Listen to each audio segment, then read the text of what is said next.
Assalamualaikum warahmatullahi wabarakatuh. Welcome to my channel Gudang Pinjol. Apa kabar teman-teman semua? Semoga teman-teman dalam keadaan sehat walafiat dan selalu dilancarkan rezekinya dan juga selalu dilancarkan usahanya. Nah, kali ini saya akan bahas tentang bagaimana sih cara bijak kita ya menghadapi yang namanya pinjol. Nah, pasti teman-teman pernah mendengar kasus seperti ini sebelumnya di tahun 2023, di mana ada mahasiswa yang bunuh diri akibat dari pinjaman online atau pinjol. Nah, sekarang akan saya bahas bagaimana cara kita realistis dan aman cara menggunakan pinjol sekaligus cara melunasi pinjol. Nah, sebelumnya jangan lupa di subscribe, like, dan komen dulu channel saya ini, oke? Hai guys, welcome back to my channel Gudang Pinjol. Oke, kita langsung aja bahas bagaimana sih ya cara kita merealistis dan aman untuk kita menggunakan pinjol. Namun sebelum saya menjelaskan, teman-teman pasti pernah mendengar ya gimana sih demamnya pinjol ini masih dialami oleh mayoritas masyarakat Indonesia. Caranya yang mudah dan juga sederhana serta banyaknya jumlah uang yang dijanjikan membuat kita tertarik menggunakan jasa pinjaman online. Namun sayangnya kebanyakan orang yang menggunakan pinjaman online ini justru meminjam bukan untuk memenuhi kebutuhannya, melainkan hanya untuk memenuhi keinginan dan bersenang-senang semata. Nah, di sini otoritas jasa keuangan juga mengungkapkan bahwa pada bulan September tahun 2023 terdapat nyaris 20 juta entitas penerima pinjol di seluruh Indonesia, di mana untuk total pokok utangnya yang masih berjalan dari seluruh peminjam tersebut diduga mencapai 55,69 triliun. Namun nyatanya mayoritas pengguna pinjol ini terbanyak ada di daerah Jawa Barat yang merupakan urutan pertama yang menggunakan jasa pinjaman online terbanyak, di mana untuk total utang pinjamannya sebesar 15,8 triliun. Sementara untuk urutan kedua ada berada di DKI Jakarta yang mengurutkan urutan kedua dengan total pinjaman sebesar 10,9 triliun. Nah, dari kita lihat dari sudut pandangnya ya, di mana kedua provinsi ini merupakan salah satu provinsi dan juga ibu kota yang dimana semua bertumpu di sana. Ada berbagai macam bisnis, ada berbagai macam usaha, dimana di sana muncul berbagai macam banyaknya kebutuhan. Oleh sebab itulah dimana kita memang harus lebih bijak lagi dan harus lebih realistis lagi dalam menggunakan pinjaman online. Nah, berikut ada 5 cara realistis untuk kita melunasi utang pinjol dengan aman. Nah, silakan disimak baik-baik, jangan sampai di skip video saya ini agar teman-teman tidak gagal paham. Nah, kita masuk yang pertama, yaitu menggunakan dana darurat. Jadi cara realistis yang pertama ini untuk melunasi tagihan pinjaman online yaitu dengan menggunakan dana darurat kita, dimana dana darurat ini adalah salah satu hal penting dalam perencanaan keuangan. Dana darurat juga dapat digunakan untuk memenuhi kebutuhan mendesak seperti ya biaya pengobatan, perbaikan rumah, atau kehilangan pekerjaan.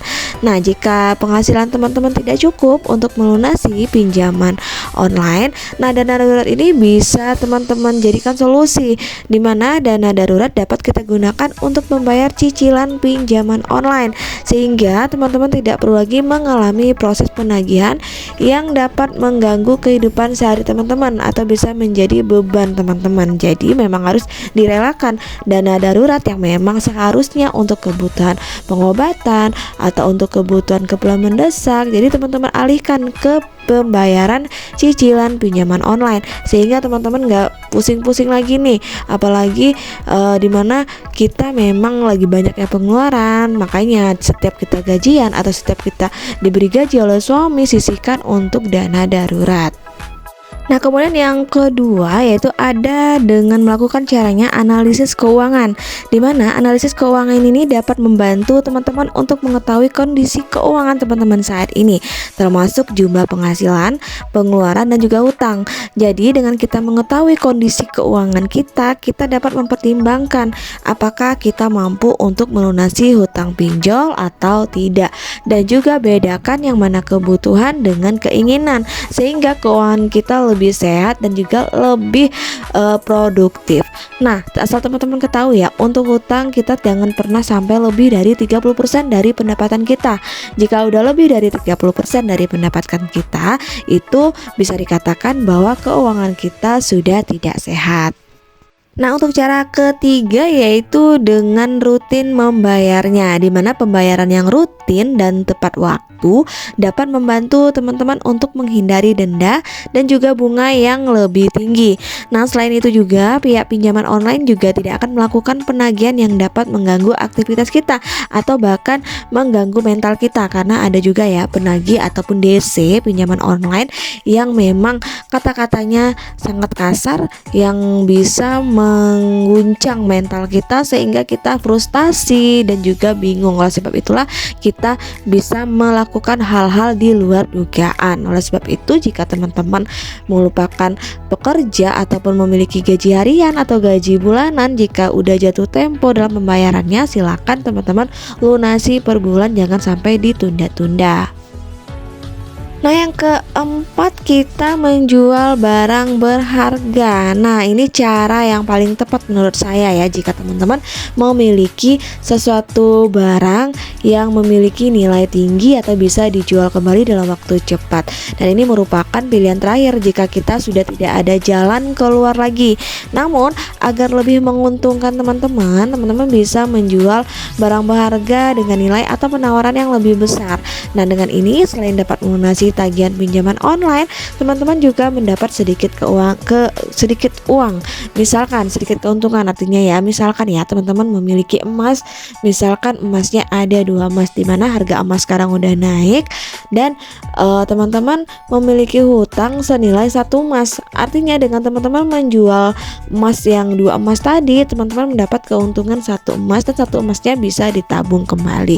Oleh sebab itulah penting sekali kita memiliki investasi di luar tabungan kita, dan dimana dalam keadaan darurat seperti ini atau kita terdesak membayar hutang, kita memiliki jalan keluar yang terbaik yang tidak membebani teman-teman semua.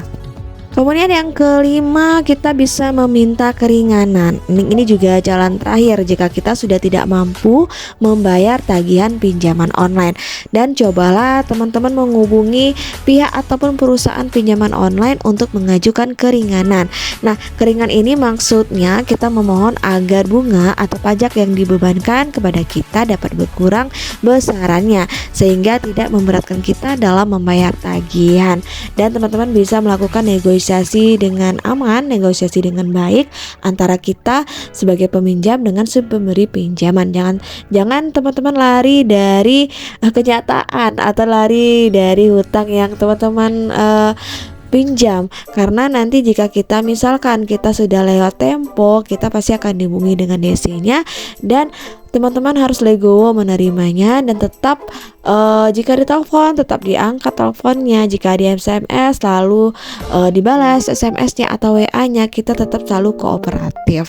Nah, itulah ya teman-teman ya 5 cara realistis yang dapat teman-teman gunakan untuk melunasi hutang pinjaman online, dan tetap harus berpikir jernih untuk melakukan sesuatu, apalagi di kala panik kita tidak melunasi hutang. Tetap harus sabar dan juga berpikir lebih jernih dan lebih realistis agar teman-teman menemui jalan terbaik untuk melunasi hutang-hutang pinjaman online. Nah, akhir kata, wassalamualaikum warahmatullahi wabarakatuh.